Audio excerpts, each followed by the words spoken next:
Hello everyone, I'm Dr. Mohol Banker, intervention radiologist from Bankers Vasco Hospital અને આજે આપણે વાત કરવા જઈ રહ્યા છે ફાઇબ્રોએડિનોમા બ્રેસ્ટ માટે.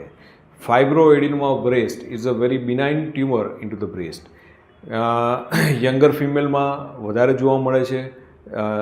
25 years to 45-50 years સુધીના ફિમેલમાં બ્રેસ્ટમાં નાનો મોટો લમ્પ હોય એ લમ્પ ફાઇબ્રોએડિનોમા હોવાના ચાન્સીસ વધારે છે.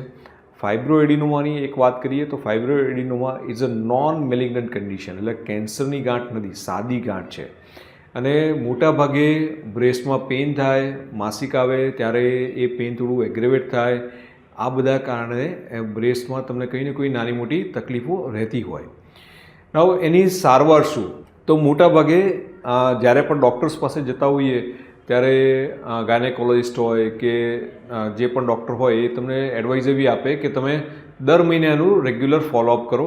એની સાઇઝ વધે છે કે નથી વધતી એ તમે ચેક કરો અને એ પ્રમાણે જો વધતી હોય તો એને તમે રિમૂવ કરો.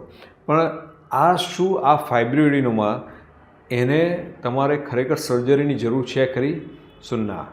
એક એડવાન્સ ટેકનિક છે, એ વેબ ટેકનિક કહે છે, vacuum assisted breast legion aspiration. એટલે એક નાની નીડલને પંચર કરી એ જે ફાઇબ્રોએડિનોમાની ગાંઠમાં નીડલ છે એ સોનોગ્રાફી ગાઇડેડ રાખી અને વેક્યુમથી એ આખી જે ફાઇબ્રોએડિનોમાની ગાંઠ છે એને એસ્પિરેટ કરી લેવામાં આવે છે, કોઈપણ જાતના ટાંકા કટ વગર. બ્રેસ્ટમાં કોઈ જગ્યાએ કટ નથી આવતો, કોઈપણ જગ્યાએ ટાંકા નથી આવતા અને from the same day patient પોતાની day to day routine activity તમે રિઝ્યુમ કરી શકો છો. હવે જસ્ટ ઇમેજિન કરો કે આ જ વસ્તુને જ્યારે તમારે સર્જરીથી કાઢવી હોય તો તમારે બ્રેસ્ટ પર કટ રાખવો પડે, એ ગાંઠને તમારે શોધવી પડે, એ ગાંઠને બીજા બધા સ્ટ્રક્ચરથી છૂટી પાડીને તમારે એને ઇનિક્યુલેટ કરવી પડે. સો આ બધી પ્રોસિજર્સ ઇઝ વેરી કમ્બરસમ, બ્લીડિંગ થાય, બીજા બધા એનેસ્થેસિયા રિસ્ક આવે.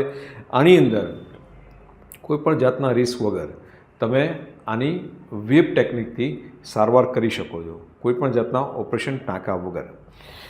યસ, ઘણા બધા પેશન્ટ એવું હશે કે તો શું આ કેન્સરમાં પણ આ ટેકનિક કામ લાગે ખરી? શું ના. કેન્સરમાં આ ટેકનિક ઇઝ નોટ રેકમેન્ડેડ. કેમ? કારણ કે કેન્સર એક બીજો રોગ છે. બ્રેસ્ટ કેન્સરમાં ખાલી એ બ્રેસ્ટનો જે ટ્યુમર છે એની સરાઉન્ડિંગ સ્ટ્રક્ચર પણ તમારે રિમૂવ કરવું પડે, કારણ કે એમાં પણ જો ચેપ લાગેલો હોય તો આજે નહીં પણ ભવિષ્યમાં સ્પ્રેડ થવાના ચાન્સીસ રહેતા હોય છે.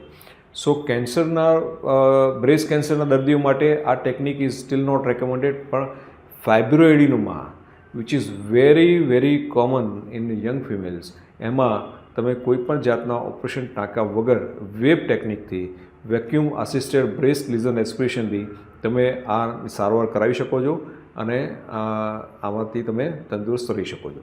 So thank you so much. તમારે કોઈપણ જાતનો ક્વેશ્ચન હોય તો do ask me. I would be very happy to give answer. Thank you.